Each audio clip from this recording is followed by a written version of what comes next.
Uh-huh. Hello, my friends. Or your first crash. First crash of the day, hopefully the last one. We're gonna cross fingers here. Welcome to the stream. Do you like this vertical one? If not, you can check out the link because I've put a link if you want to see the version. I'm going to go live at the same time right now, horizontally, if you want to follow the link. And it's also going to be on Patreon for those who want to be there on Patreon. It's more kind of a hidden part. It's like a sort of a counterparty for only the cool people are invited. So if you want to follow the link, or if you're on Patreon, hanging around, you'll see where it's happening. Otherwise, well, welcome here. It's gonna be fun anyway. We're gonna paint today, and we're gonna have an amazing assignment from one of no, I'm not gonna say one of my favorite artists, but an artist that I really admire. Jean-Auguste Dominique Ingres, Ingres, pretty renowned kind of neoclassical dude. Really cool, very polished style. So if you like tight, if you like details, you're gonna be in luck. We're gonna have a beautiful portrait, and we're lucky this time because look at this. We have something that's half finished, or I don't know. Like, this is not typically the level of finish that Ingres would reach in most of his paintings. And guess what? We're lucky because we still see those transfer line. Can you see it? Look at this. Where else? Here. We have transfer lines. That's pretty cool. That's pretty cool. I love it when you can see the traces of the artist's process. And whatever it is, I'm interested in Alla Prima, I'm interested in indirect, and today we're going to talk about indirect. And we're going to talk about a very, very important thing. Like, how about when you want to make a painting from, you know, a transferred drawing? It can be your own, or it can be just you transfer a copy with, you know, tracing paper. You get it, you put it on your canvas. How about when you want to just paint within the lines? Because the thing is, it's not exactly like a coloring book. It doesn't work the same way. And that's what we're gonna see today, because the challenge is that progressively the lines will go more and more hidden, because as soon as we paint on top of this stuff, it's gonna cover the lines, and there's no hope when for example, here you see the line here, because we're in luck. It's very rare that you see this in Ingres' work, and but the more the more you paint, the more you'll bring some of this texture down, and sooner or later the lines kind of naturally disappear due to the effect of the brushwork, right? That's the natural process of how the lines sort of vanish with time. This is pretty normal, and this is the challenge. But for this one, we're so lucky because Ingres had painted here very thinly, and so that the pencil lines still remain, which is very unique, and it only tells me that this wasn't a fully finished painting. But see, this is the kind of stuff that I'm talking about here. It's very, very thin, so we still have the lines, but as soon as you go with something more like an impasto, let me take an impasto brush. I'm making this digitally, but just to show you how it works, like kind of this brush, like this digital thing here. See how it sort of blends it all, and sooner or later you don't see anything at all, right? So typically this is the problem, and this is why a painting is not like a coloring. It's not like a coloring book. It can't work the same way. But we're going to explore this together, my friends, and it's going to be a fun one. So Back to vertical format for those who wanted to see some of this format, and still some of this glorious horizontal for those interested in checking it out as well.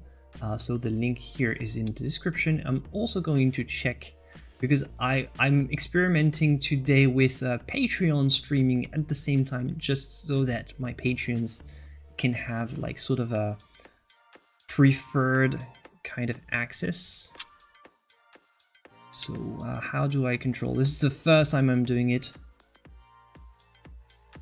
Okay. Yeah, I guess people just watch the videos the same. So I'm using YouTube to stream on Patreon, because Patreon doesn't have native streaming service, but whatever, I'm not gonna waste my time with this. So yeah, really cool portrait. I really like it. I really like this one, so I'm gonna try to remove all my brush marks. And this one, gosh, there's a lot. Okay, I'm good. All right. So how is everybody doing, my friends? Hope you're all doing well today. And Techno Dad, Menda, hello, all working tonight, but have you in the background. Hello, Menda. Good. Good. What do you wish for people working? What do you say to people working? Good luck. No, that's not. You don't need luck. You need just courage or determination. All right, motivation. Good motivation. Hello, Archangelis Atra. I'm gonna call you Atra. Archangelis. Hello, Cody, of course. Hello, Chemo. I see Chemo here. Hello, Stu. And yes, hello, everyone. All right, can I see? I'm just checking that I have both my. I'm just checking this so that I. Okay. Check. As you see, YouTube is starting to implement new things in the streaming system, like the goals. I'm trying the goals for today. I don't know what it is. Like YouTube suggested that I did this, and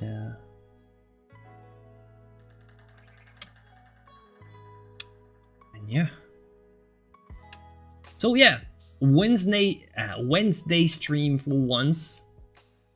We're kind of changing the schedule, but it's very much exceptional. It's just for this week. Ooh, sorry, I'm just finishing this couple stuff because my computer crashed as soon as I started going live earlier. So I'm trying to go slowly with all my window management because, you know, sometimes can mess it up. All right, so yeah, Wednesday for today, but kind of exceptional. Typically, Wednesday is not a day that I have available, but not this week. All right, so let's study this painting and let's see how it was probably was shaped and made. So what I think happened here is there was a background, kind of greenish. So I'm gonna mix some of this background, try to nail it on the sides right there. So probably start with the background and then start with the inside and just work. I think how it happened that we still see the tracing lines is that most likely the artist has worked with a very thin, almost translucent layer, which makes it so that it's still visible like that. Or maybe it's something has been reworked, but it seems like it appears that it's just a line that's there's just been a very thin coat. So some questions that I have are about this line right there, because I'm not quite sure why it's not following exactly the chin, why there's a double line here. So either a retouching or maybe Ang was using kind of this line to indicate where to start the turning the form. I don't know, but seems kind of strange to me that there. See, some of these lines, like he doesn't follow them, which is my question. Like, for example, here you have these lines, but the actual edge is just there, so I don't know. And here you have this line, nothing is following this one, so I don't know. For example, here you have a line, but nothing is following it. So it can be maybe a resizing. Maybe a resizing happened, and maybe originally it was bigger or small. Originally it was smaller, and somehow the artist has made it bigger. I think this is what happens. Yeah, it's the most probable thing. It's the most probable explanation here. Yeah, maybe there was some resizing happening here, which would explain these kind of lines that don't mean anything. Patreon is slightly behind, approximately 3 to 5 seconds. The view is different, but it's perfectly good. Okay, cool. Thank you, Menda, for letting me know. First time I'm using this feature on Patreon. Usually what I do is I re-upload afterwards. But yeah, you know, I never tried, so I figured, well, let's for this one. So, well, okay, let's start mixing colors, and let's not waste any more of your precious time, my friends. Just roughing in general shapes, probably. Well, the problem, Cody, is that with a technique like that, you don't rough in the shapes. They're pretty much all set, and they're pretty much all the shapes are within the limits and bounded by the lines. So I don't know what happens here. Hey, who knows, right?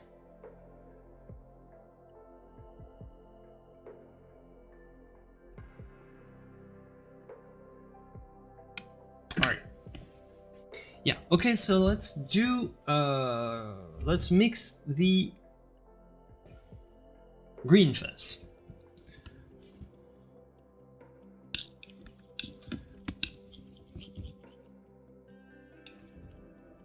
So for I don't think there was anything other than yellow and blue for this kind of green. Feels like it's the same. Maybe he had something, so I'm gonna add a little touch of phthalo, but the phthalo is kind of not the same era. It's not the same time. It's like jumping into the future here, but could reach out to a better green somewhere that would fit the time frame of this painting, but you know, that's not what we're doing here. We're not trying to go for technical accuracy. We're mostly just studying and trying to get a good feeling of what we can learn from these artists of the past, not necessarily trying to exactly replicate what they did. We're trying to learn from them the most timeless things. So if learning from them means going back to exactly following their techniques and exactly following the materials that they were actually using at the time, which was a long time ago, and they didn't have the same products that we have, and I mean ours are much better, by the way. So if it means going back to this time, it's worthless, because we want the timeless, only the timeless. So we stripe it off, all this knowledge. We stripe it off of everything that's kind of anchored in a time frame, and we just want anything that can be applied the same way. And it was the same way 500 years from now. It will be 500 years from today in the future. So that's what we want. Interesting the way the views are different. Yeah, I wanted to have to offer a different experience to those who are interested, and especially for the patrons. Let's resurrect Ingres and ask. Well, okay, let's if you can bring an artist back to life, who's your first pick?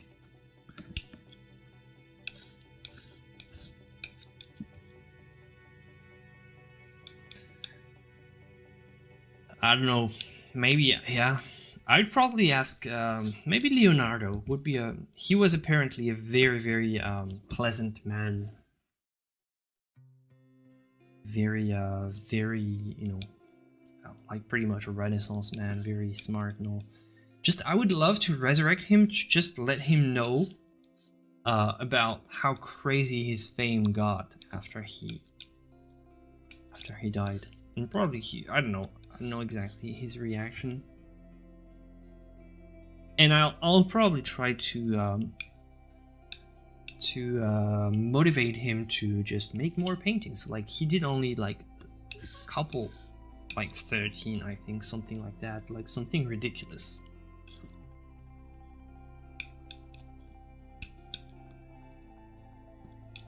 And I'm pretty sure this is the guy that he would be super happy to be there and just study all the technology, and just he would be super happy to be brought back to life, just discover the insanity that we have been capable of creating in terms of, you know, technology and all. He would be like super down to just learning everything, I'm sure. So he would not waste any second of the, assuming the resurrection is like time limited, he would get the most out of it for sure.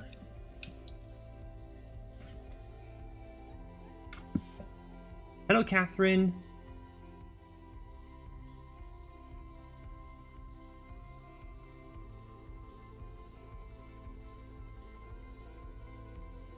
If not Vincent, Michelangelo, because we need more art from him. Yeah, definitely. And he was extremely productive. Like, when you consider that at the time, he had, like, you have to consider that he was a sculptor, and sculpture is like heavy labor, and at the time they didn't have all the machines and all, so everything had to be cut and carved by hand, and everything was just muscle power, basically. Nothing was activated by machines. So imagine the productivity of the guy if you give him like a grinder, or I don't know, whatever. If you give the guy like heavy machinery, I'm pretty sure he would just sculpt all the time and just create amazing things.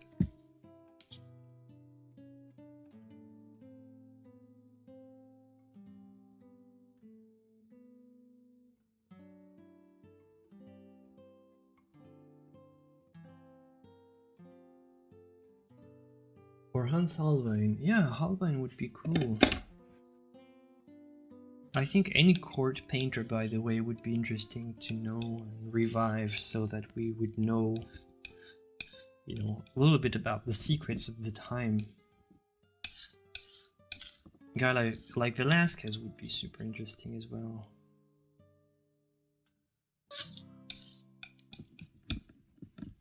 I would say Caravaggio, because, you know, I love Caravaggio, but people would just be too afraid to meet the guy in a dark alley, so gonna leave him alone for this.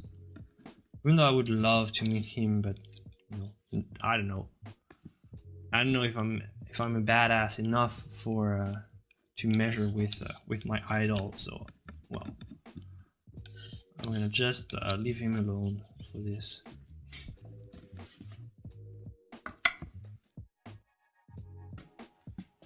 Alright, I wonder if you'd have to keep them in a bubble with all the new emergent organisms. Oh yeah. Oh, you mean, yeah. You'd probably have to...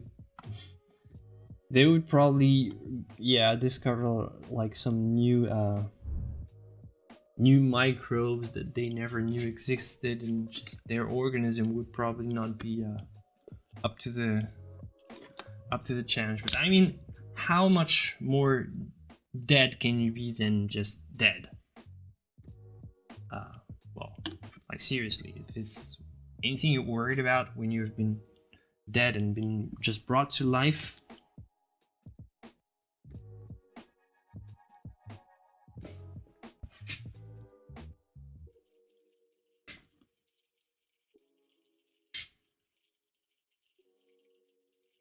Oh, that's super dramatic. True green. And I have to keep it very light, by the way.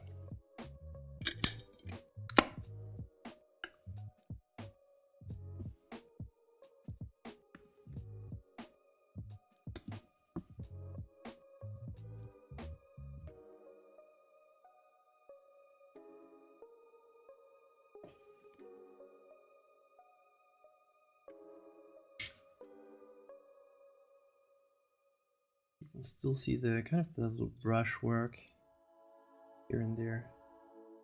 I'm really not a fan of this this kind of green.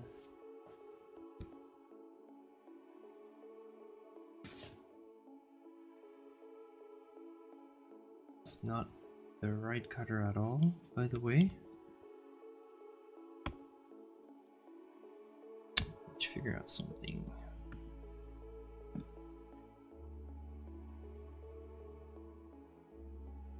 I could take the time to sort of study the pigments and all and mix it properly, but it's just, I mean, it's just background. I don't really need that.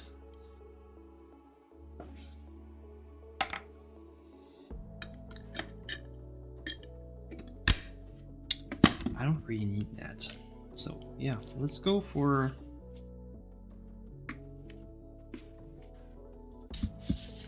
Let's go with our instincts here, friends. It's just, I shouldn't have used the phthalo, I think. It's just, it's making it super poppy.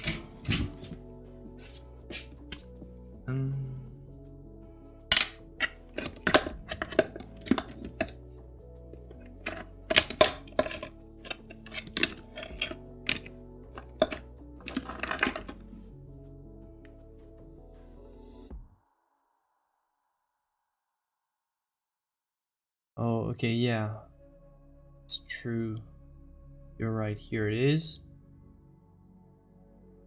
On Patreon, only the in-progress work is visible, no palette or reference. And do you want also my face here? There you go.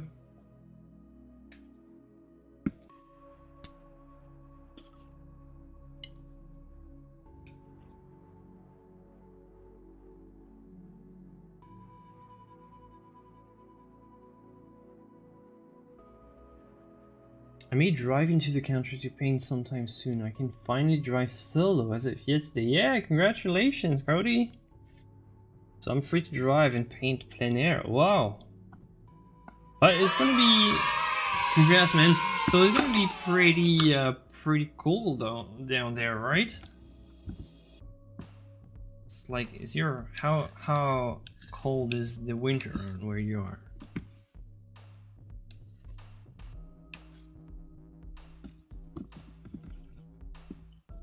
I'm gonna guess pretty cold.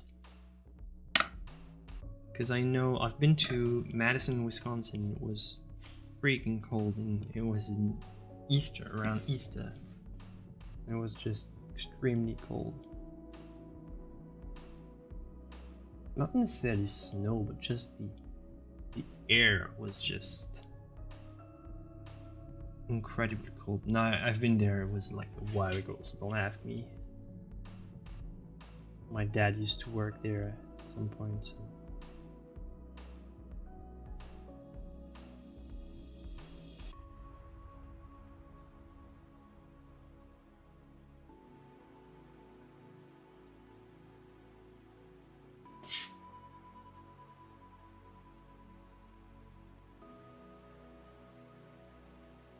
So two options when you have the lines and you want to preserve them. The one thing you can do is you can paint thickly and you can almost, you know, stop just before it crosses and sort of leave a little gap, a sort of a tiny gap before it reaches the edge. And then you do, well, this would be the closest thing to coloring there. Like it's almost like a coloring book. You want to just stick to the line and just stop right before you reach the line. Another trick is to do what Ang apparently has done, and it's work even more thinly. So you dilute your paint even more. And when you reach something, you just paint with very little paint and almost like watercolor. And see, you can still see the lines underneath with this technique. See how I'm doing here? For example, I can almost cover it all, and it sort of works as a sort of a little wash, almost like watercolor here. Just dilute, just mineral spirits. You take your local, pretty light. A light color works better for that, of course. You want to still have the lines visible underneath, and just bring it on, and just almost watercoloring here. And this is again you're this stream is so diverse. Like, this is again a technique that we've never explored here on this channel, and this is happening here live for the first time.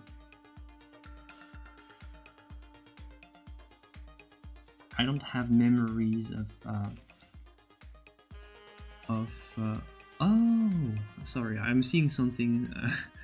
I'm seeing something as I was talking, but I don't have any memories of using this technique ever before. So that's a first. New techniques every week. That's quality stream. Because how much more can you create in terms of painting techniques? Like, painting is painting, right? I have my technique. I could do only my technique all the time. Finding new techniques is hard because, like, yeah, of course there are thousands of ways to paint and do the same stuff and finish with the same results. But it's pretty hard to find them all and just incorporate them all. And most artists like to stick to one technique. Once you master a certain way, you stick to a certain way. All right, as I was painting this area right there, I saw something and I want to show you. There's been retouching here, a complete likeness change. Very big likeness change. The nose was way different before. And see, this was probably, this line here, this is probably a remnant. This here is probably a remnant of the old design of the nose.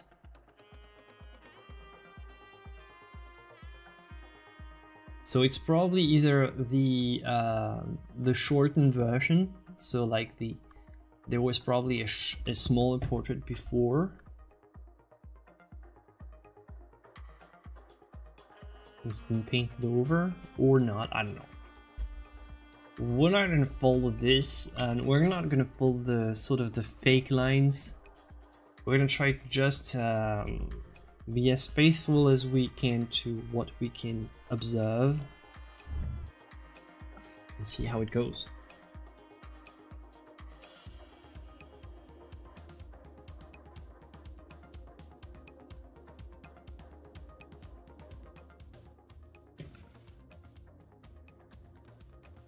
Let's see how it goes.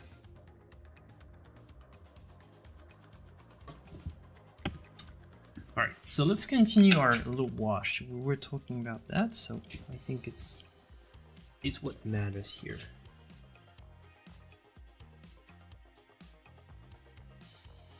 Here, I'm gonna leave these areas alone.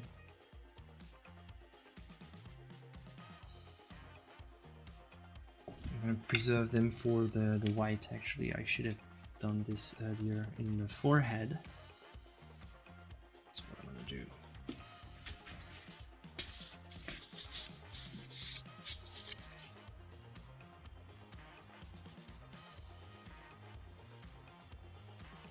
So as you see, there's a lot of smearing, smudge of the lines here.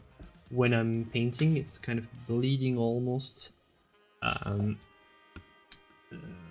But here I've made the outline with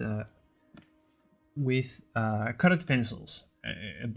It's a black cutted pencils, and the thing that makes the sort of the bleeding, like kind of dirty smudge effect, it's actually the graphite. So first I transferred with graphite, and I overlaid the pencil marks on top of the graphite.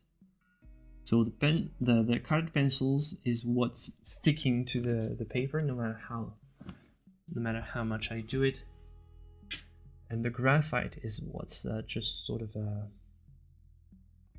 vanishing as I paint. So if you have just the graphite, you'll be very surprised. So don't do that with just graphite.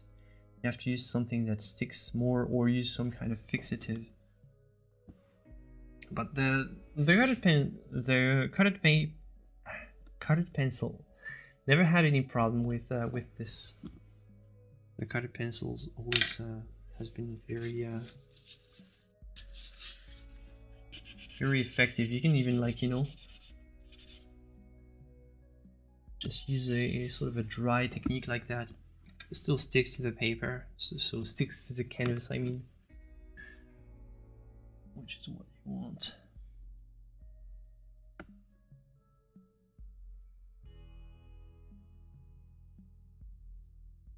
So here I'm going to try to incorporate some colors at the same time, but still very light as we did. More blue tones here around the... Here more green tones actually in the beard. Actually the beard is like the underpainting here showing through. So I'll bring back some of my green.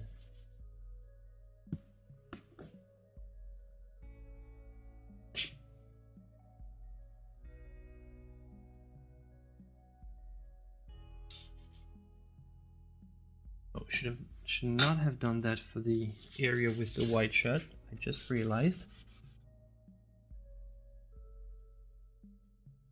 No worries, but it's not going to be super clean.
Alrighty.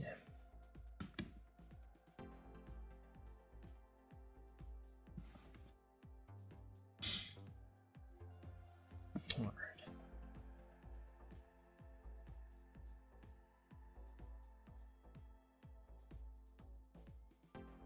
Okay.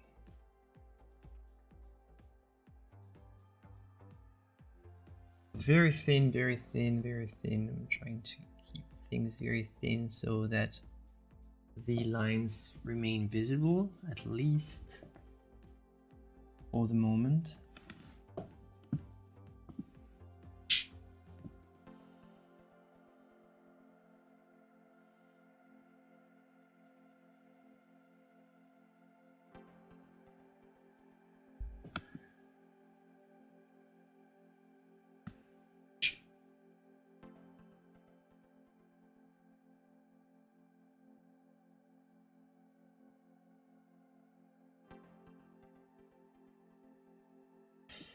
What I'm afraid of is that using a dry brush like that is going to be bad for the brushes. Kind of dry.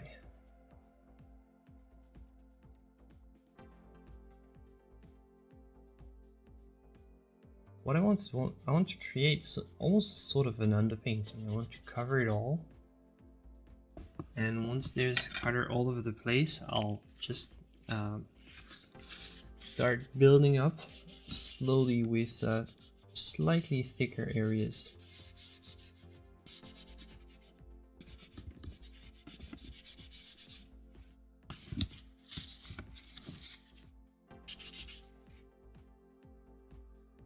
I'm very not sure that this is how Ingres used to do, by the way. I think this painting is very special because there's been some type of resizing, of some type of adjusting to the size of maybe adjusting to the size of a frame, or maybe the commission changed halfway in. Maybe the model wanted to have a bigger portrait done. Yes, it is paper. It's oil painting paper. It's the Canson oil painting paper Figueras by Canson. And it's typically what I use in most of my streaming sessions. So that's interesting. You have the green of the background in the hair.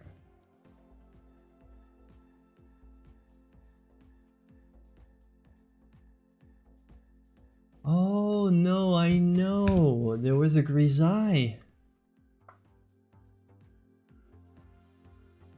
There was a grisaille that was this and this, probably. How could it be so thin? The grisaille was almost translucent then.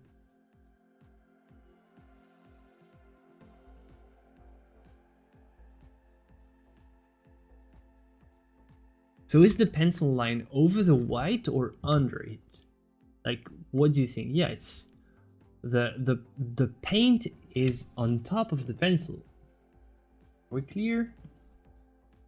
Yeah, I think it is, right? What do you think? Like, in this case here, the white paint is on top of the pencil, right? Here. Interesting. So yeah, no, I don't think there was too much of a grisaille. Not super thick, at least. Extremely thin. But the thing is, here is still, this is the underpainting color right there.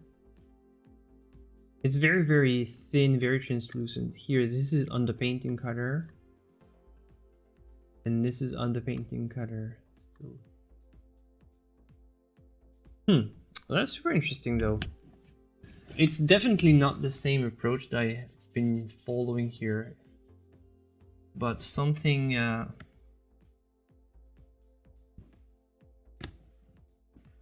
something interesting, at least, to investigate. So.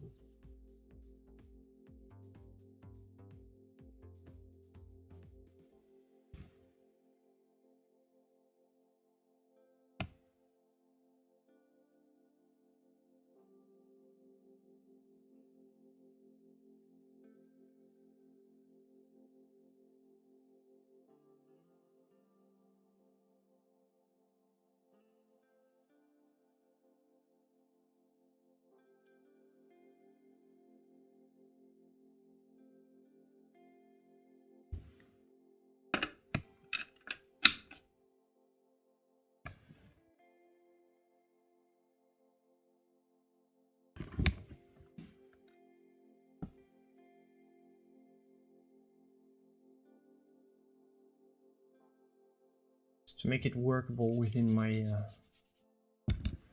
my time frame here.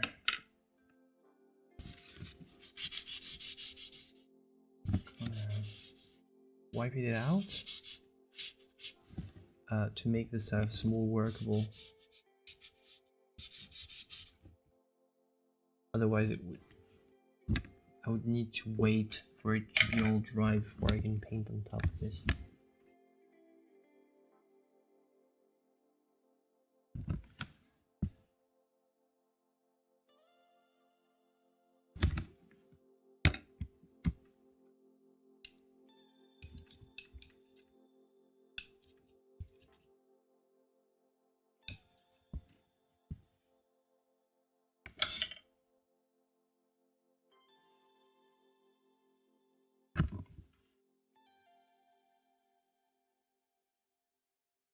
Yeah, there's a green on the painting, definitely. But I was wondering if there's also a green grisaille on the face.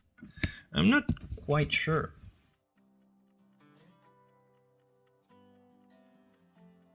It all seems very, very thin, so I don't know.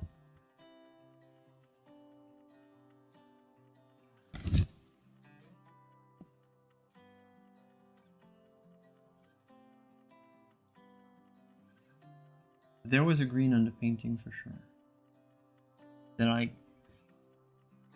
should have gotten the green on the painting before, let it dry, come back a couple days after it was dry, and just start making the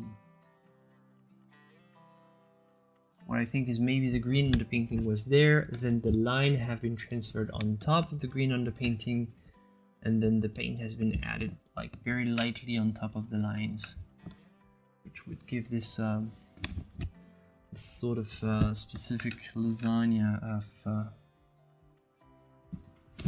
of painting.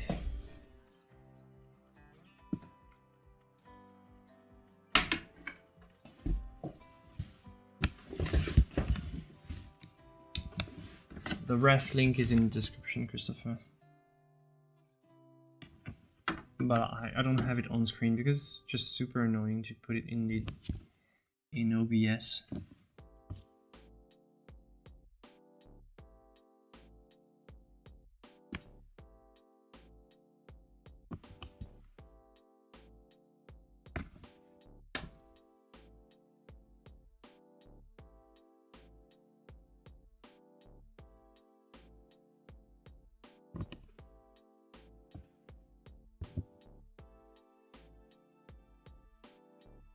Yeah, I know the comments would be great for that, but just it means that every time I make a new painting, I have to just go in my files, change everything, resize all the windows. It's just super annoying. Just I would probably make the effort if I had like 500 viewers, something like that. But yeah, you know, just so I'd say just click the link, and plus you get to download the picture and get it. Put it in your own database and all. It's even better.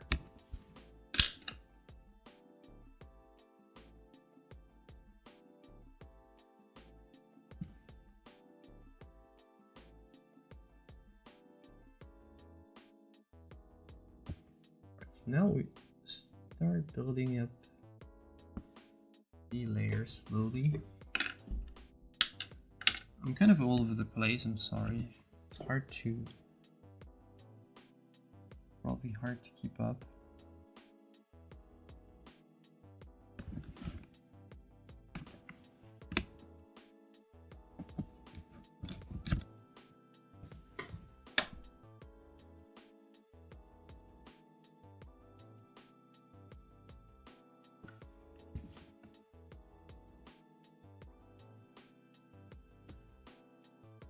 How do you do the face? I transferred it.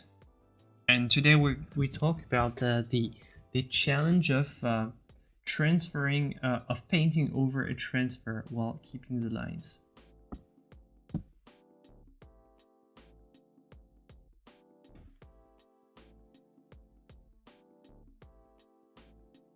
It's hard to think that this beard was fashionable. I find it messy.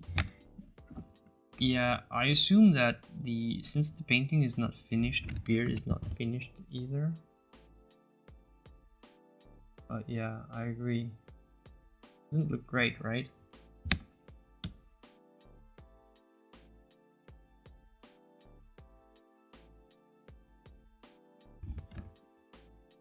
Probably a Verdaccio, basically, yeah, which means a green grisaille. Very likely, yes. Yeah, you can. It's pretty sure that there was a green underpainting all over the place. I didn't have time to do it before the stream.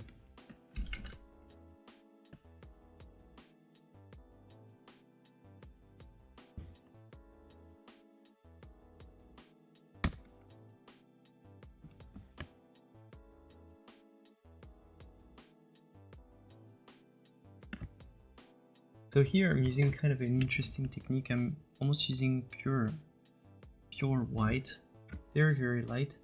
And since there's wet, very diluted paint below,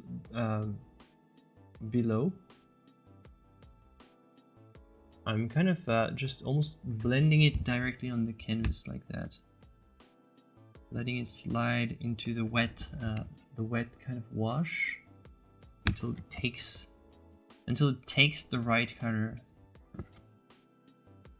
So a lot of the mixing happens on the canvas, and I can pretty much take whatever I want on the canvas as long as it's relatively light. And I let it just slide into it until it gets the right value. So this is how I add depth, very slowly and very meticulously. It's not the same at all as you compare it to the tidying technique that we used last time. And it has to be thin. It has to.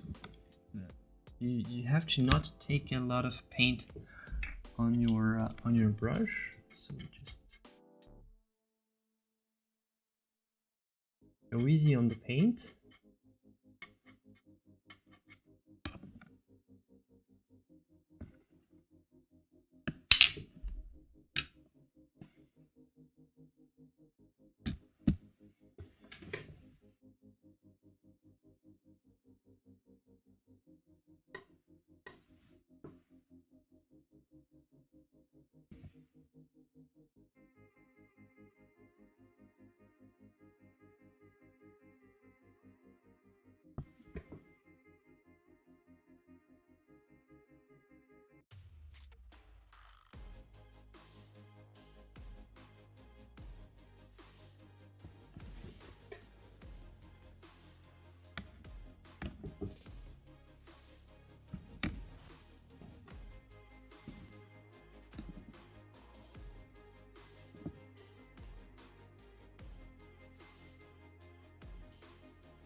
As usual, I'm still looking for the darkest dark. I'm going to start in this order.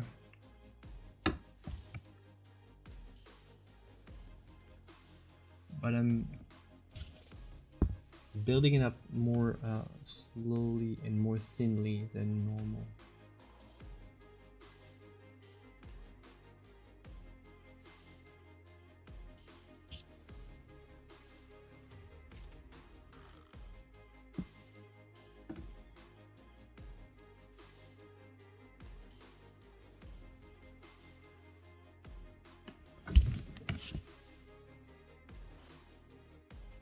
It's pretty much how the hair has been painted on the...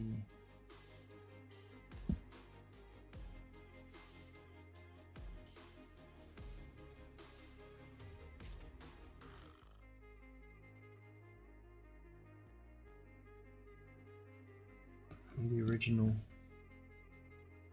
beard. I'm gonna do the same. It does look like a not very well groomed beard. So I'm gonna assume that it's simply because it's not finished.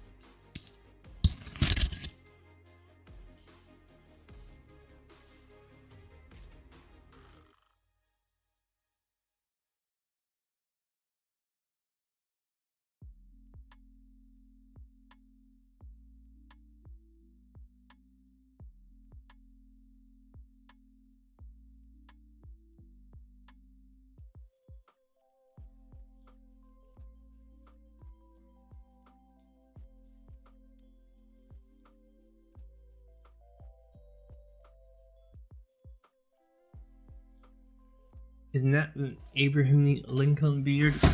Yes, it would be the same. It would be the same time frame, but knowing how they used to comb these beards, I don't know. Doesn't feel like it's been finished by the artist, but it would be the same. Yeah, I think the same kind of cut. Definitely. Something approaching at least.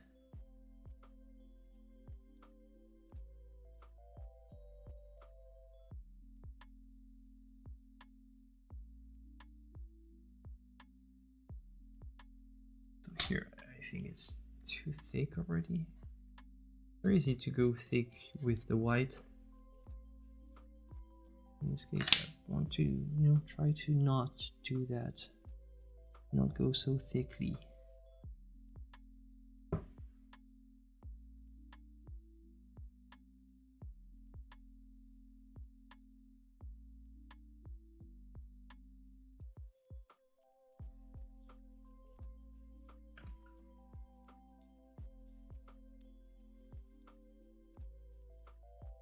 Here, a super tiny touch of blue will just simply see, will just pollute the entire thing, and I'll get this sort of like grayish tones.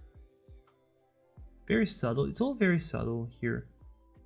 But see, when you have like 5 to 6 layers like that, each new layer sort of contributes to the whole, and in the end it creates something absolutely amazing. When you see a real Ingres in person, it's just incredible. The depth that this have. Titre est Mon KV artist Jean-Auguste Dominique Ingres. Yeah, so the date's 1844, sorry.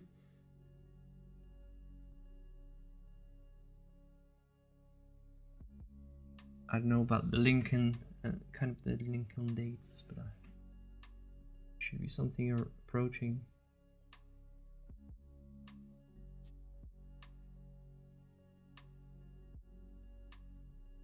I'm gonna take the white here. I'm gonna just blend it in, but thinly. It's very rare that you use the white thinly. Most of the time you want to take advantage of the white's most, like the best feature of white is that it's pretty opaque and works great opaquely and thickly. Here really it's the opposite. You want to almost make it completely washed off white and just let it just be polluted with the other colors and create some sort of an average that's directly mixed with the brush on the canvas like that. It's sort of an average, and you don't want to bring any form of texture.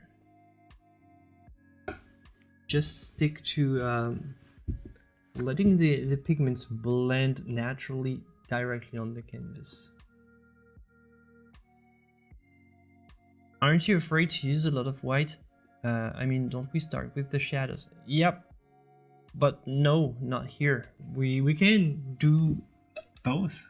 Like, there's no specific rule. Like, you can just take several roads to go to the same place.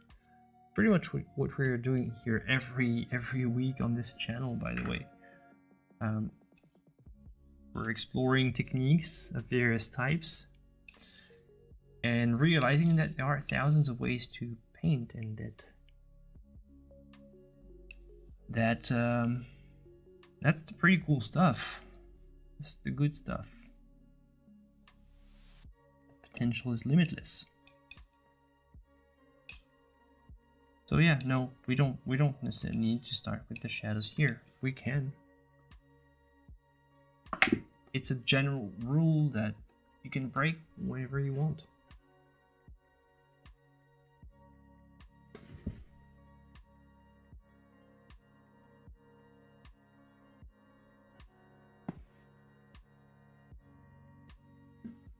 Right here, the goal is to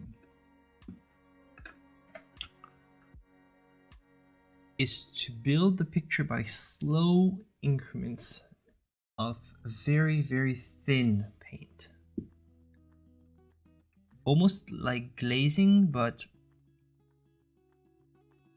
the whole thing is glazed, various glazes together next to each other. So this one is too chromatic, for example. So when you're not happy, just wipe it off. Wipe it off.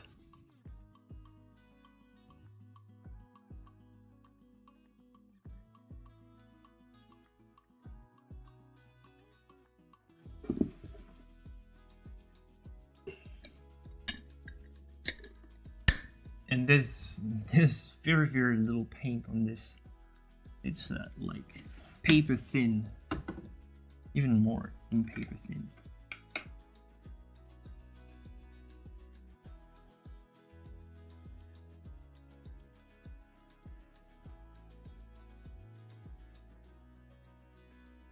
Actually, the nose seemed to be more carefully modeled, so with slightly thicker paint. So I'm gonna go and I'm gonna cover this edge here, right there. I'm gonna just go over the line and see how easily it dissipates and how easily you can lose it. Like 1 second you have it and the next nothing here. And bring some of this almost white and I'm blending it directly on the canvas. Oh, this wasn't a mosquito, it's just my microphone giving up on me.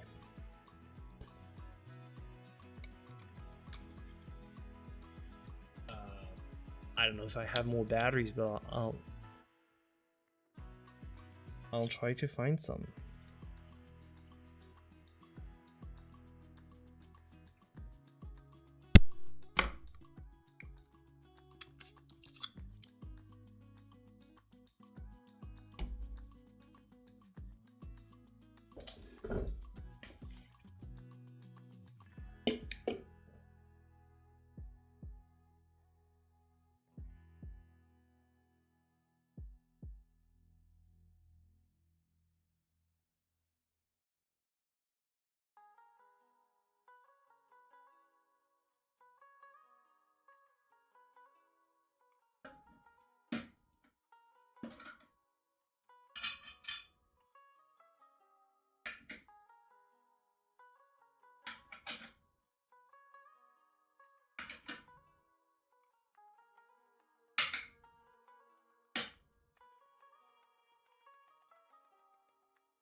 I'm back with new batteries, but I don't think they have full charge. We'll see. But it's gonna have to last for at least an hour. So fingers crossed.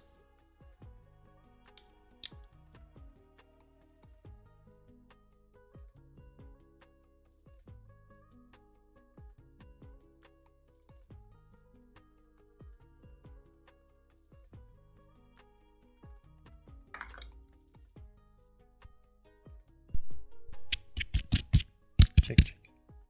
All right, we're back.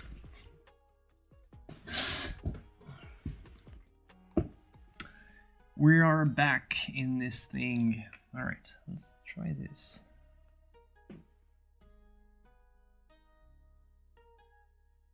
So the good thing about this technique is that you sort of preserve the lines for as long as possible. And because you go so slowly, it's almost like you never truly lose them, because you really go very carefully, very slowly, and very thinly. So it's almost like you're never actually completely losing track of where the lines are, so you can always rely on them. But still, at some point you will lose them, and you will have to improvise from there.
Alright, so now for the cheek.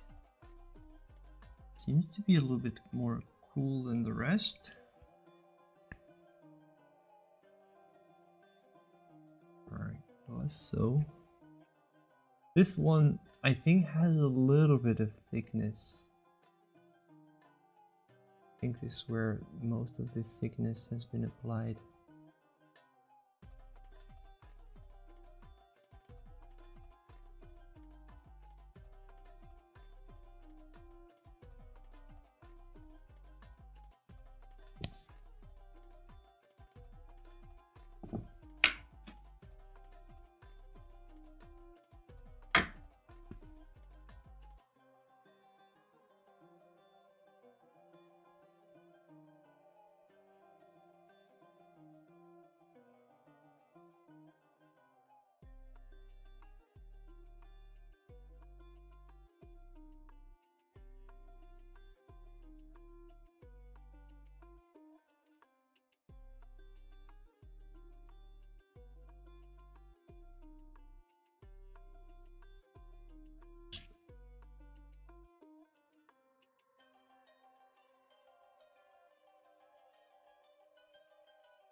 Touch of burnt sienna here, apparently.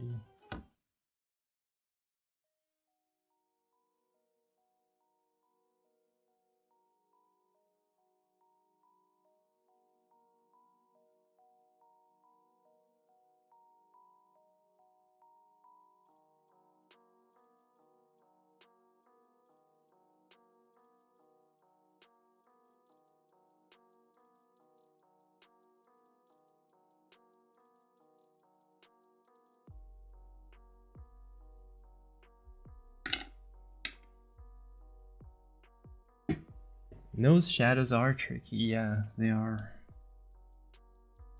They are definitely. There's always a little bit of reflected lights, and it's reflected lights that's coming from the skin itself. So the reflected light right there is more orange and yellow. It doesn't come from the environment, it comes from probably light bouncing on the lips here and just going back to the lighting the nose. Very subtle, but noticeable when you paint it. Not noticeable just in real life, but it makes a difference in the final result.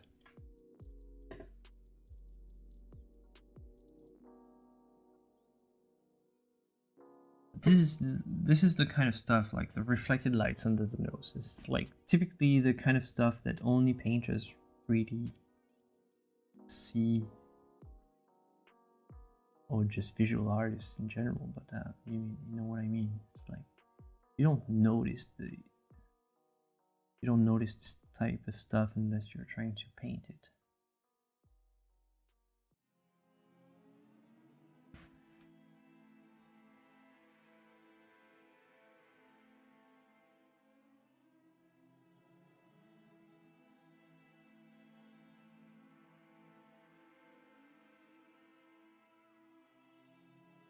So when you go very slowly like that, you're taking very little risks.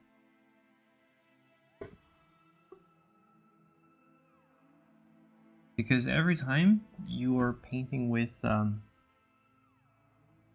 so little paint that, well, really it's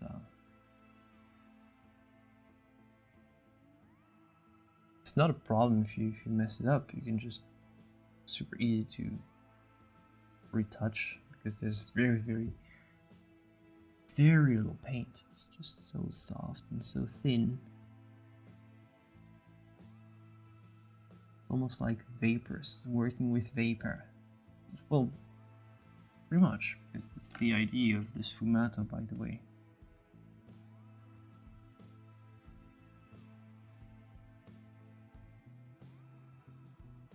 Is this oil or acrylic? It's oil.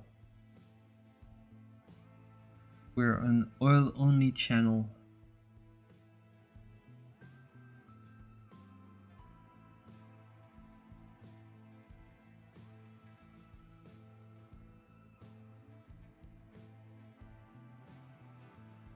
Until further notice, but I don't think I'll ever want to switch to acrylics.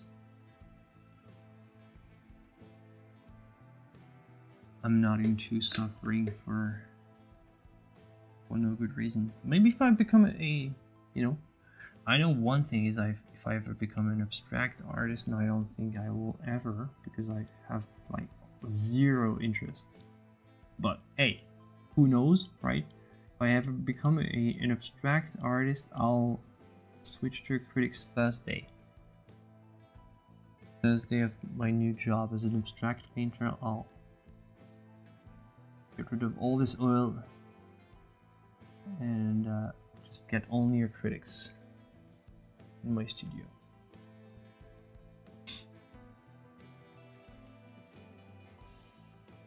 You can make abstraction with oil, by the way. It's just much less reliable. Because in abstraction, you like to make these, like, you know, weird textures and all with crackings and stuff. You know, the cool drippings and all these are things that oil paint does very poorly.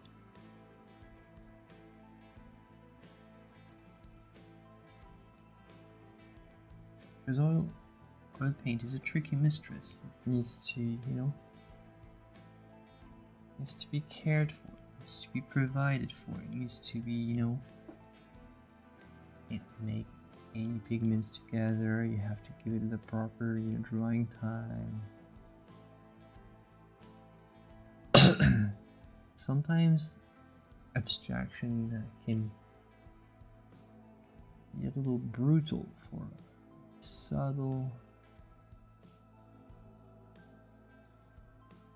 the subtle medium that is oil paint.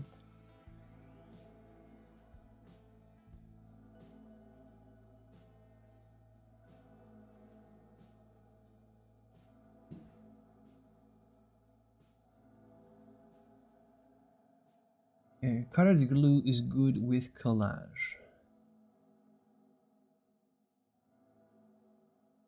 How long do you think it will take you to complete this portrait? I think we'll be done in a couple hours. It's a relatively small one, and we basically skipped the real hard part, which is getting the likeness by doing the transfer. So, well, it's just about putting the... I said it's not exactly the same as a coloring book, but this is the closest you can get with paint. It's gonna be relatively easy. Like, the toughest thing is all the figuring out the proportions, all this stuff. And here we have nothing of the sort. So 2 to 3 hours should be done. And also you have to note that the painting itself, like the original, is not finished. So really, I'm not gonna just insist on anything. I'm not gonna make anything serious out of it, since the original is unfinished. And we're studying, by the way, because it's unfinished, so it makes it more interesting for us. But we're not gonna, insist on trying to finish something unfinished. It doesn't make sense, right? We'll just we won't be super long with this one, but it's going well. I mean, what are we? An hour and 12 minutes. All right.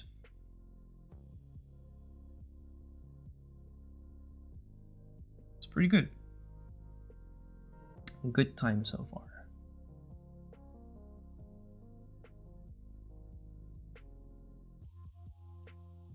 So here we actually want to get rid of the line of the edge.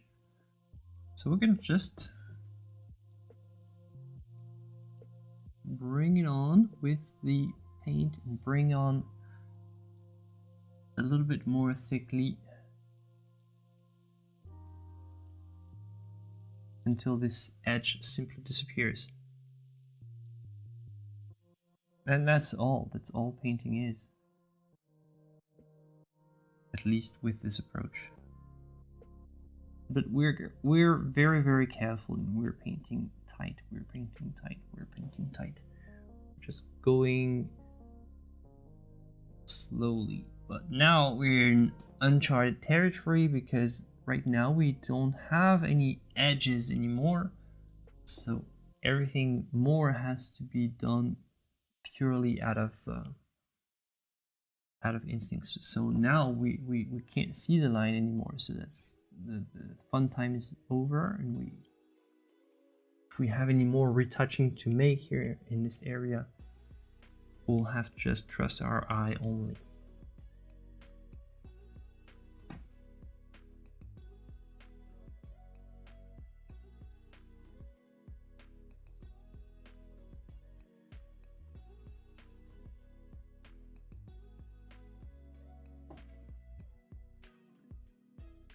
I'm sorry, I didn't notice that I was hiding the view so much, but super sorry. I'm gonna try to avoid it.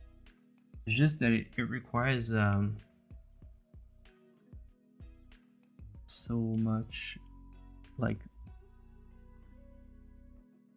subtlety in the tiny strokes. Very thin, very delicate.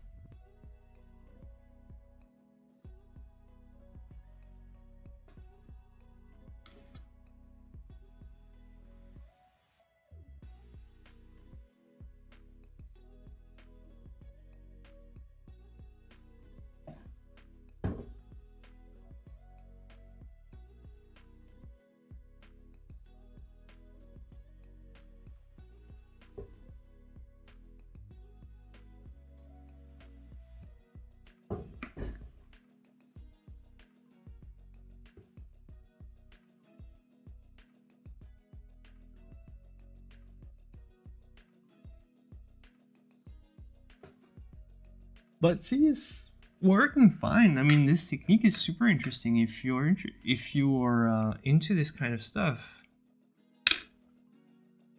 Technique is going really well. Creates a very interesting effect, like in no time.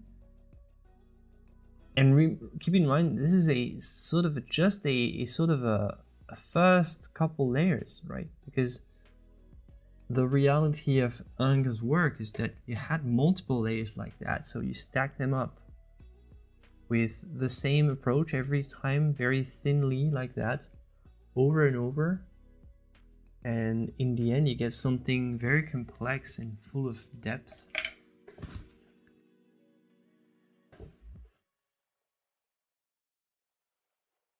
Nose is running.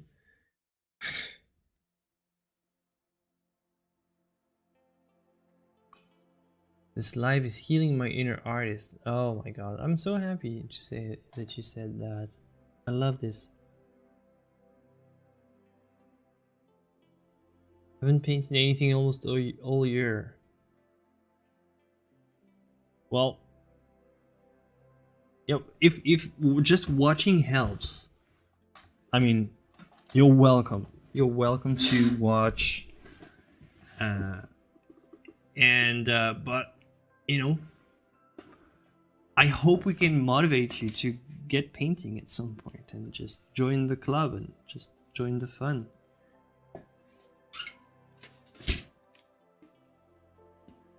But you know, sometimes it's also great to just enjoy other people doing it. Like, I love playing sports, but you know, sometimes I prefer to just watch professionals play the game rather than just go to the field and do it myself. You know, sometimes like I understand that it's a when you're in a different place. Sometimes you need a different kind of experience and just and can be just as valuable. I totally get it. So yeah, I'm happy that this is therapeutic for you.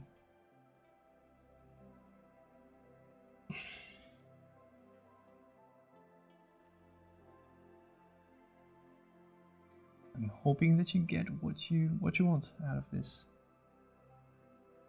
Wishing you all the best. Definitely.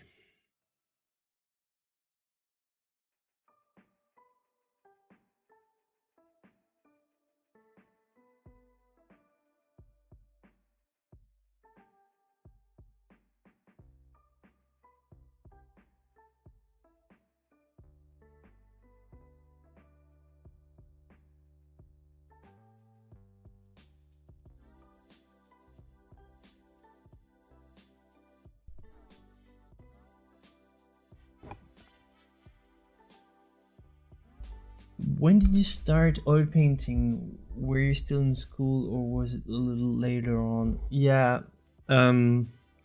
So painting per se, oil painting, I started way later on. So I finished school, went to university, and I didn't do art school. And I got a job, and then I realized that I wanted to, change gears and just take a new path forward. And this is pretty much when I figured it out. So I was like almost like 20 something, 25 when I started to learn this classical arts. And with classical arts, you typically start with drawing before you get to the painting part. So painting took even more time to start.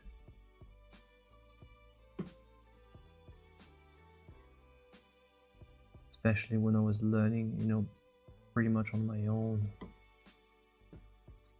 I had very little help at first for the painting. Had to go through all the theory in the books, old sources and stuff.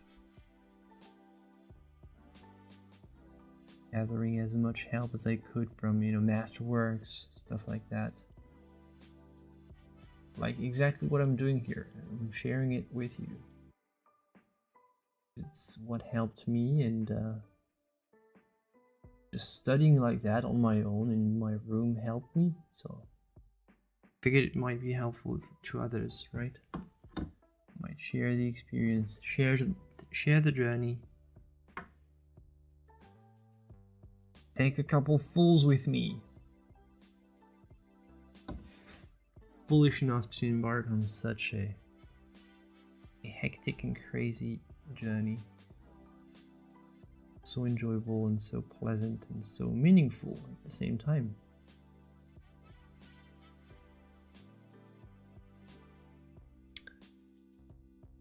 I sometimes find it hard to paint alone at home when I paint a picture for myself and not for someone else. I feel like I'm just wasting my time. Have you ever had this? Well, I'm painting for a live audience twice a week.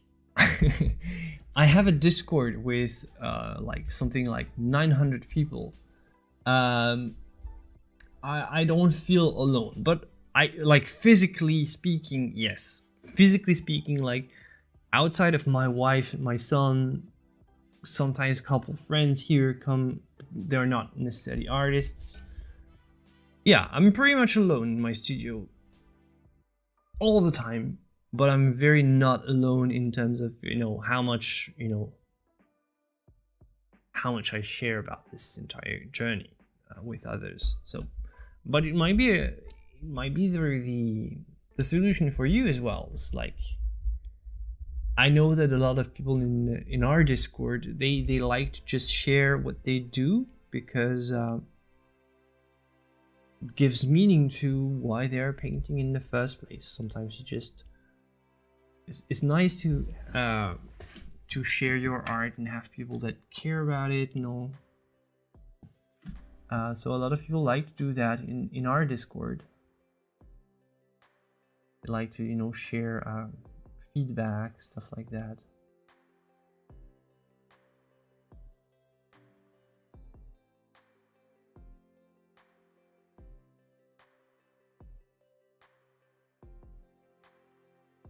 So yeah, you can go the online route or try to find yourself some actual painter friends or people who might appreciate the art but not be too judgmental at the same time. And it's hard to find the ideal art body. Not online, I mean. Online it's, well, we are all art bodies and just we found ourselves. But in real life, gosh, it's yeah. Plus, sometimes you do know people who make art and all, but it's not necessarily clicking with everybody. Like there's a difference in the style that people just follow. Like I know a couple artists in my area, but I don't necessarily communicate a lot with them because they do something so remotely different from what I do. Remotely different, is that a thing? Oh no, I'm gonna make it a thing. They do stuff that's so different from what I do that I don't see a reason to just reach out and say, hey, I'm an artist, and you do that. It's like I know that personally I don't call it art, so, or I don't find it interesting art at all. I'm happy that you're doing it in my neighborhood, but I don't see why it wouldn't make a connection more than those people on the other side of the planet that actually do something that I find resonance in. And this is why the Discord and why this channel, why this stream, why this all happens. Like I find much more connection to people who share the same desire to produce realistic images with paint. And like, I'm not saying that I couldn't be buddies with an abstract painter, but I don't I don't find a connection. I would just say, hey, well, it's cool, let's just have a drink and let's just talk about something else. I don't find I wouldn't find too many art connections. That's all I'm saying. It would be enjoyable, like any human interaction can be enjoyable, but not necessarily productive or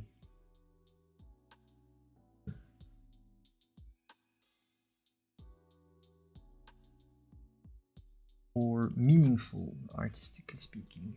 That's what I'm saying.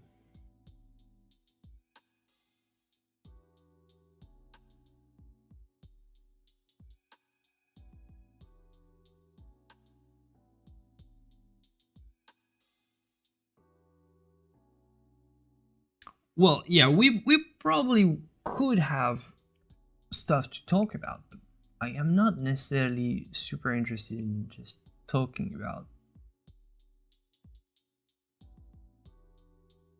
anything that's not part of my process, like, or I would talk about something else, like probably music, something like that. But like,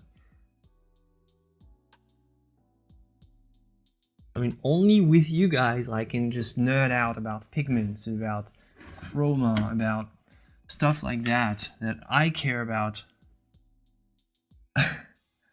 Only with you guys, because you know, you guys, for some unexplainable reason, seem to care. Which is ridiculous, but hey, thank you. Thank you for allowing me to not just be a weird guy talking to himself. Yeah. Yeah, if you weren't there, I would just be a weird dude talking to himself in his studio. Probably I wouldn't talk to myself that much, but hey, I would still be a weirdo, right? Thanks for being weirdos with me, guys. I appreciate it.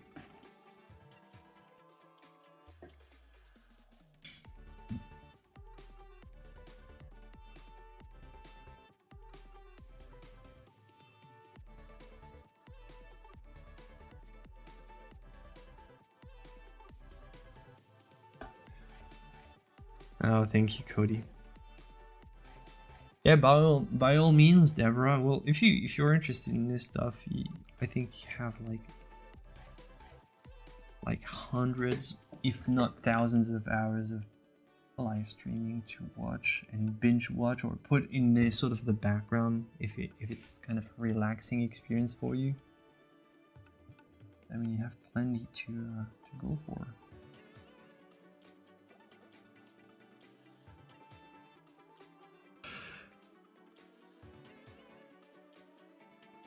One.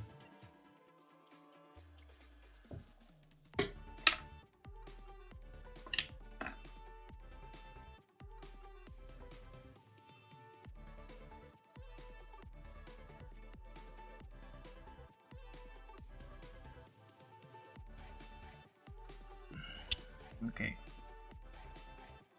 Here is where you put the little touch of alizarin.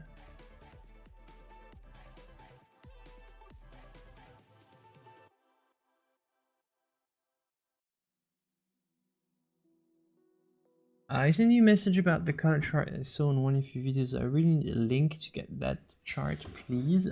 Just go in this video's description, go to florentfage/education. It's there. It's there. It's in. You go in. Hold on. We're gonna go together. I'm gonna just guide you through.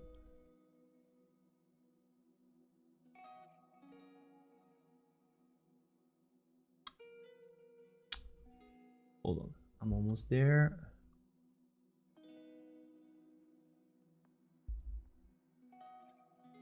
Okay. So this is my website. Go to florentfage.com. Go to the menu. The menu might not be exactly where you are, and go to education. And you're in education. Like there, it's kind of slow today. I don't know why. You go all the way down. This is the paid version, but you also have the free version in the resources. I need to make a better page, by the way. There's a PDF on safety. This is all free resources. It's just simple download. No email, no anything, nothing. You just get it and it's free and it's there. The one that's there. And this is the downloadable version. So you download it here, right?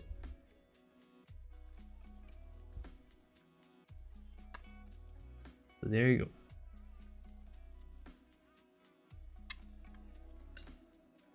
You have to teach yourself to draw,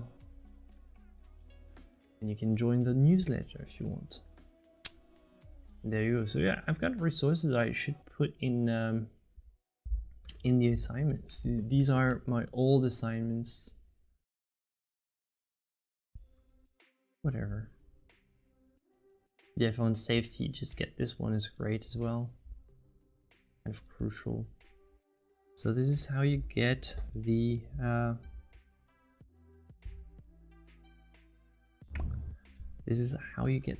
cutter wheels. Do you use water mixable oils? No, I don't.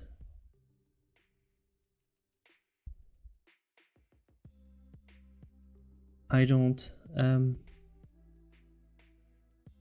I do have them. I've tried them, but most of the stuff I have done with water mixable is just messing around, experimenting here and there on this side. Not never done it like fully. I never did a finished painting, kind of my main work, just for a water mixable.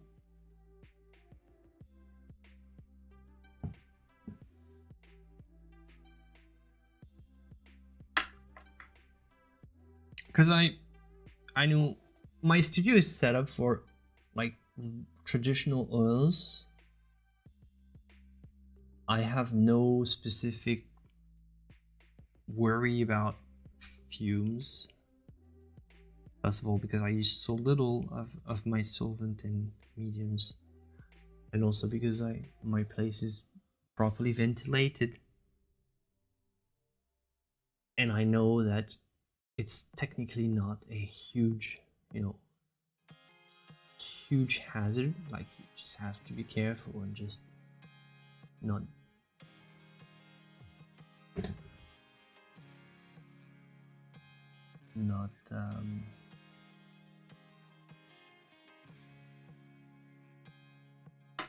not make stupid stuff at all.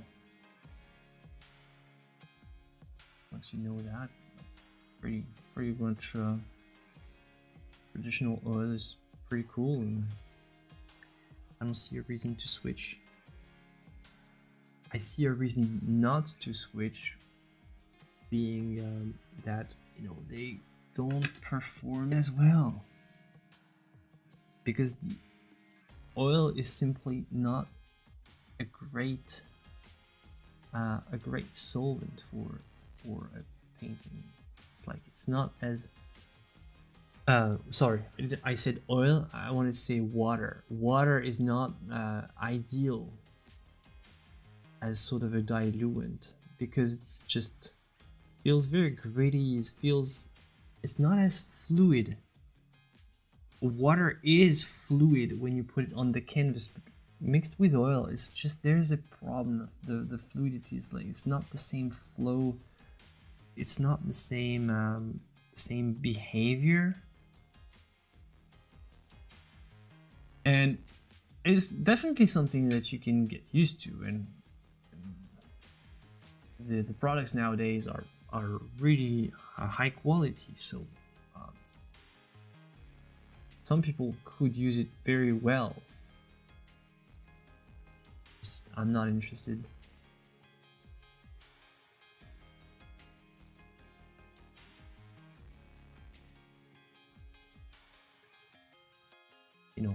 it takes some getting used to, but I don't want to get used to it because I already have something that I love. I don't see why I would switch.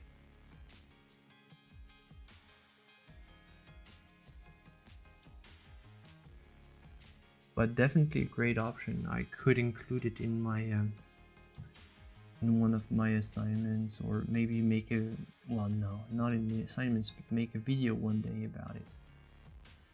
Could be useful. But I'm not an expert. That's what I want to say though.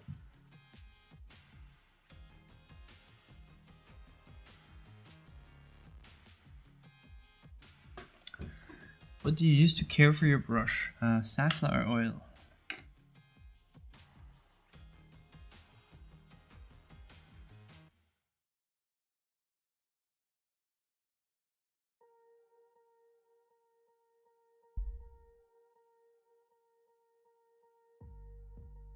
I explain it all in my course if you're interested, by the way. Get more information. So my course has been designed sort of as the practical guide, so not just how to paint, but also everything that goes with it, like cleaning, caring for the brushes, stuff like that.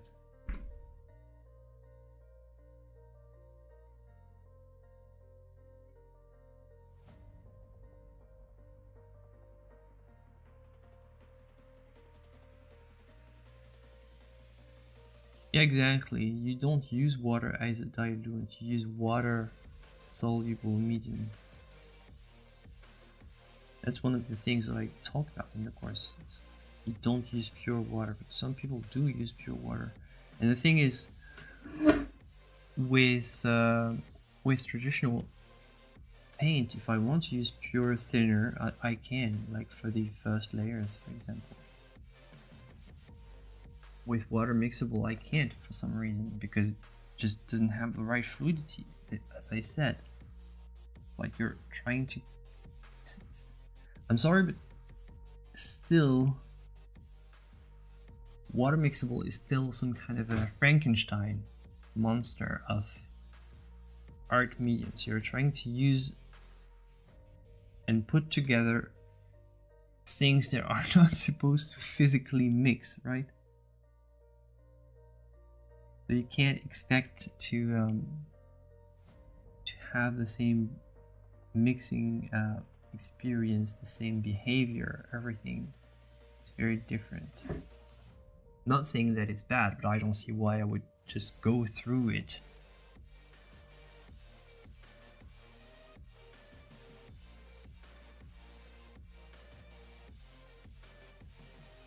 When I have perfectly good good paint to use otherwise.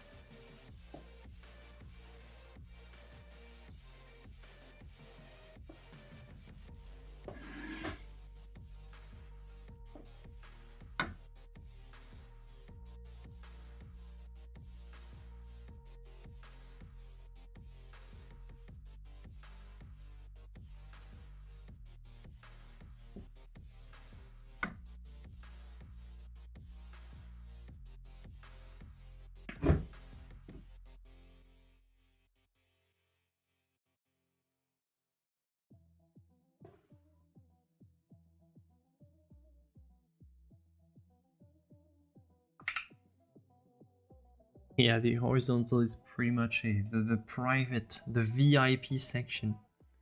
It's only for those who want to just click there and just get a slightly different experience. But you know, not like we have a lot of people here in the vertical version as well. So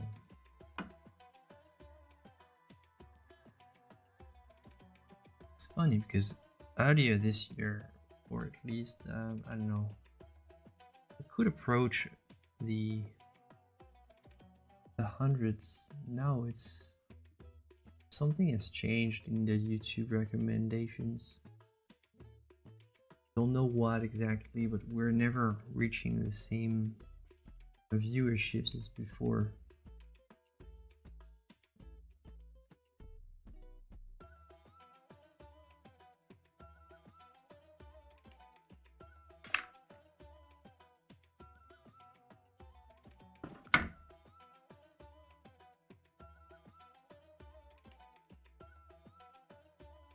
You need sharp, pointy brushes as well if you want to do this exercise and preserve your lines. Because right there with this brush like that, nice and pointy, I can paint within the lines without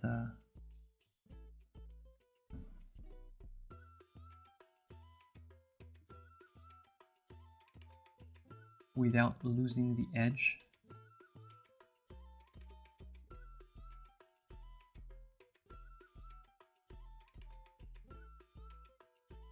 You don't necessarily need a super small brush. As you can see, my brush is not necessarily small, it's not relatively big still, but it still has a nice pointy tip because it's still relatively brand new, and this is what the most kind of a determining factor, I think.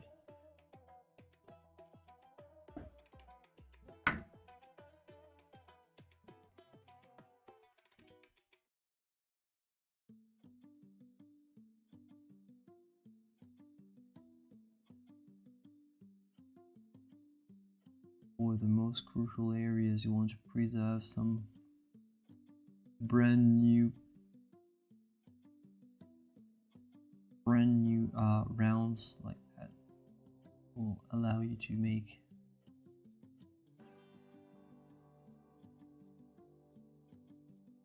those small areas with precision.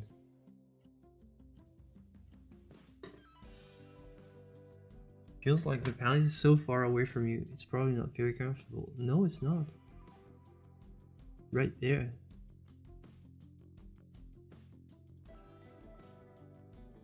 I can reach without like moving.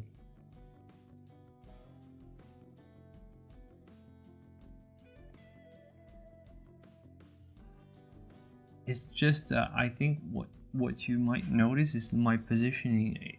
I'm positioning myself on purpose in a sort of a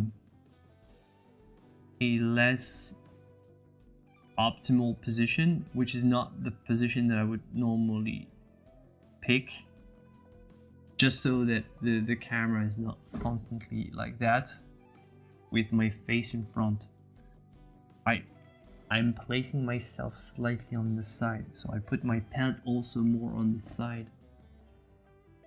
It's just for the camera. I agree. Like if I was alone, not streaming, I would probably be like that all the time, because it's much more practical here. I would put my pad right there, like more on the right, more on the left, closer to me, and I would be more at ease.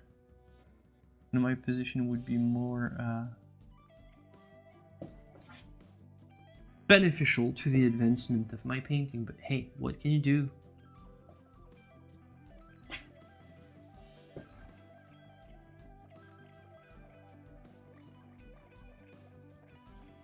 Can't make content if your head is always in the way, right?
when you're feeling down, what are some ways you like to heal your inner artist?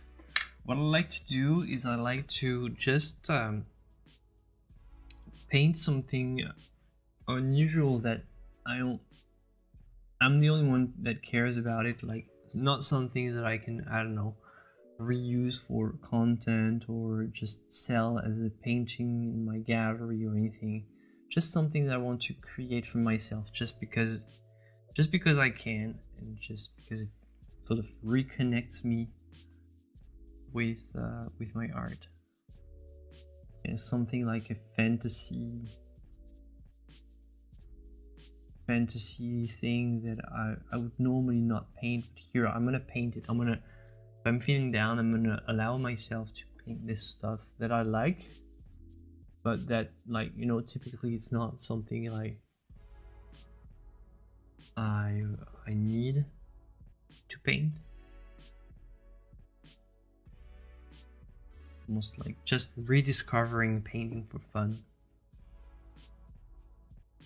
But in my case, it might be a little special. It's like, it's my full-time job, so some paintings feel like a job, and if it's not the case for you, it might never happen that you have this feeling that painting is a job and you just sort of get bored of doing the same stuff.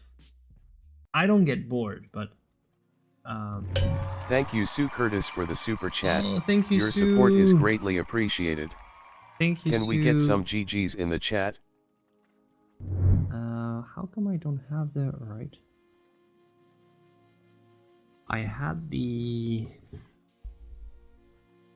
lost the alert. But thank you, Sue. Yes, here it is. No.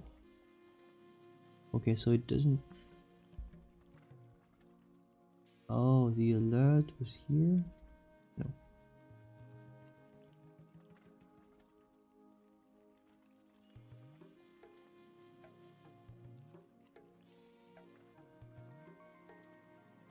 Okay, sorry. Yeah, there should be an animation. But thank you so much. Alright, I just have this. I had an animation, but can't find it again. Thank you again.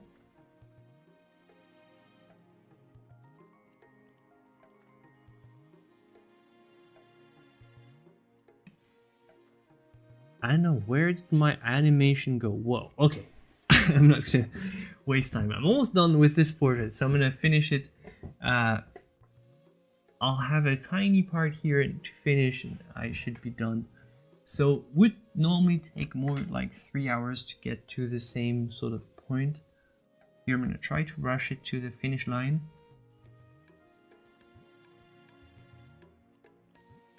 But pretty much an essential set of skills, like having this ability to just transfer a drawing. See how easy it is to just transfer the lines with simple tracing and stuff. And if you can get this done, after that you're pretty much set for the rest of the project, because you have your drawings transferred and it's just about painting within the lines. And when you go very, very slowly and very thinly like that, not so bad. It's not so hard, as you can see. It's just a pretty easy way to proceed.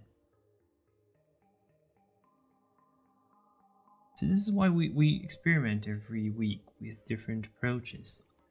Like, there's not a single way to reach the same point.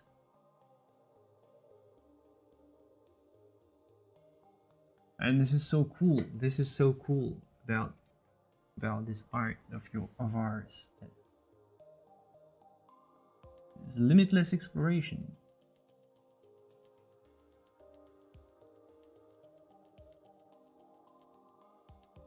Limitless exploration.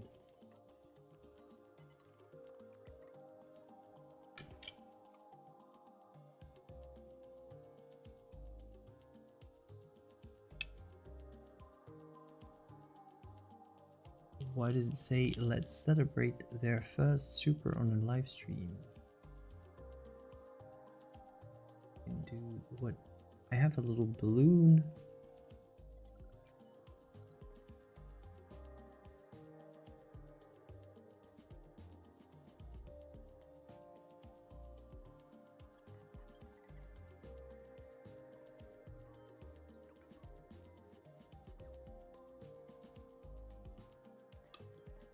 It's glitched. Apparently, I don't know what is this?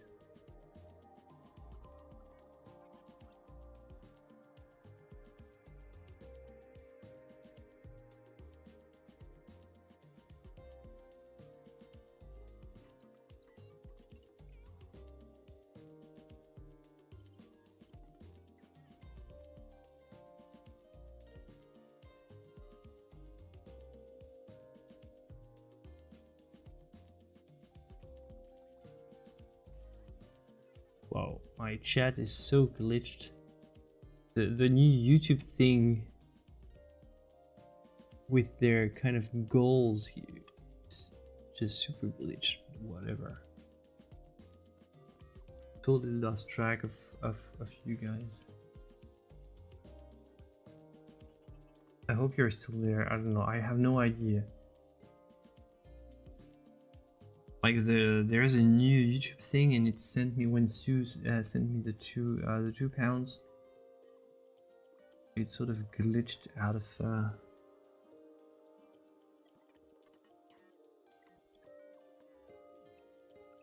made something weird that I don't know what's happening, but okay.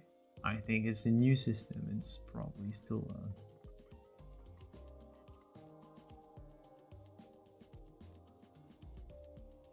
still work in progress from the YouTube team.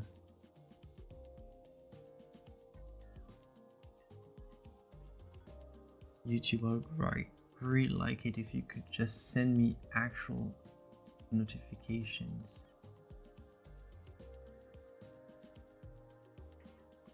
to the viewers. It would be great.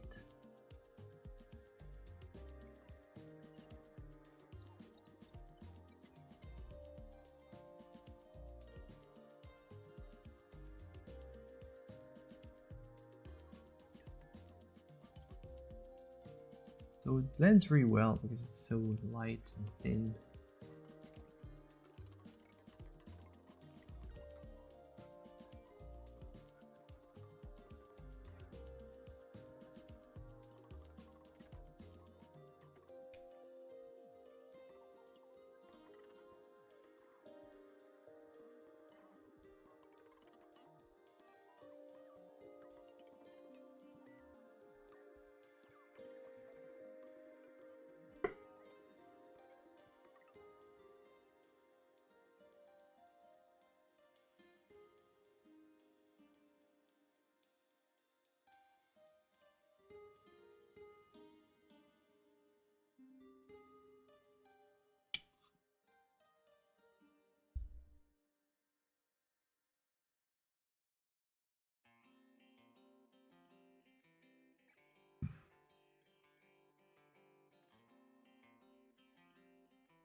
I inspired you to go paint, but it's 11 p.m. Yeah, same thing for me. We're in the same time zone, my friend. Yeah, it's a bit late to start. It's normally time when I finish. Try to finish around not too late after midnight.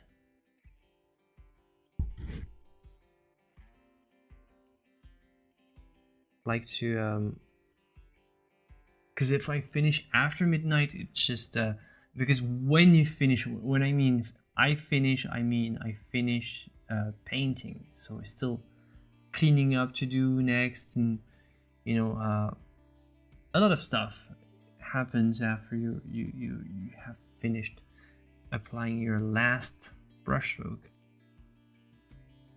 So you know, try to not push it too far. I used to, and I really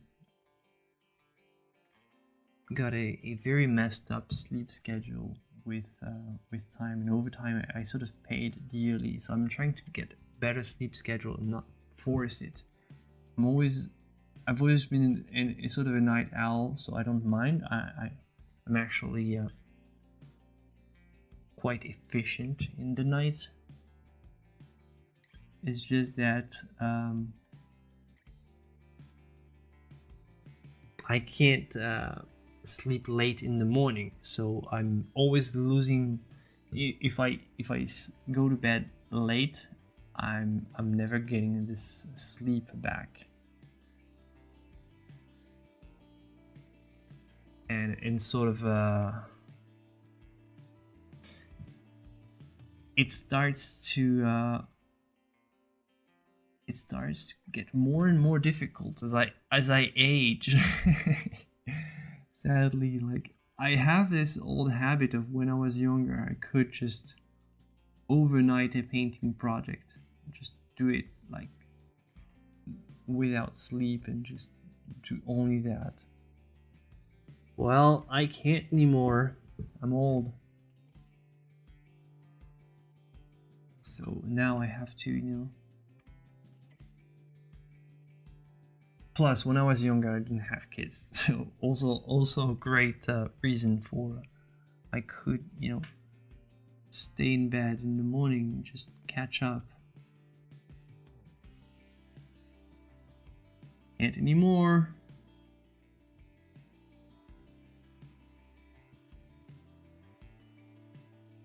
So I'm trying to go to bed at like 11 is my time, like it's 11:30 for when I'm streaming is my time. That's it's my cue to go to bed, right?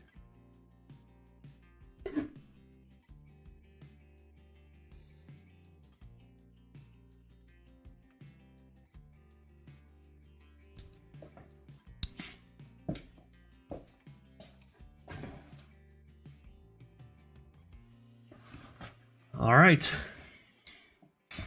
Bring on the screenshots if you want, my friends, because I think we're done for the day.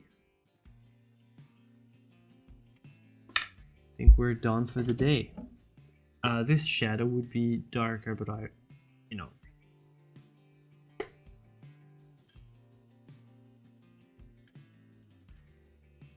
Oops. Right when I was saying bring on the screenshots.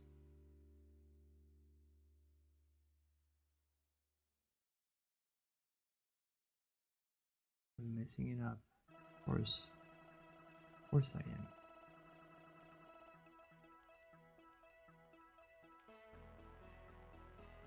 Hey Rhiannon, yeah, you arrived in the end.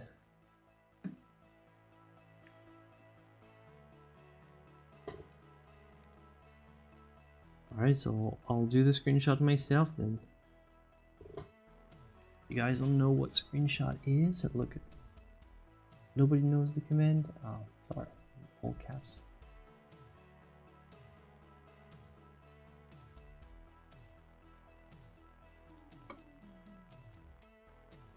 Screenshot taken in the Discord. Alright, thank you, Steven. May I see the reference? I didn't know. The reference is here. Screenshot taken in the Discord. Thank you. Discord is a reference is here, and this is our version. Kind of a lighter version, but this one's more yellowish. Feels more. We didn't stick to this yellowish tone, but feels more like it's yellow due to aging. So probably the original was close to what we have. And yeah, that's all for this study. For this study is going to be like enough, I think. Would be a great underpainting from which you could start. So this wouldn't be a finished, if it was done on purpose on one of my main paintings, this would be just the underpainting and let it dry, come back when it's dry and keep building up the thickness very slowly and very gradually. So yeah, that's all, my friends. That's all I have for today. Thank you for being here. It was really a pleasure. And I hope that you appreciate it. Leave a like before you go. And I'll see you for the next one, my friends. And bye bye. See you later.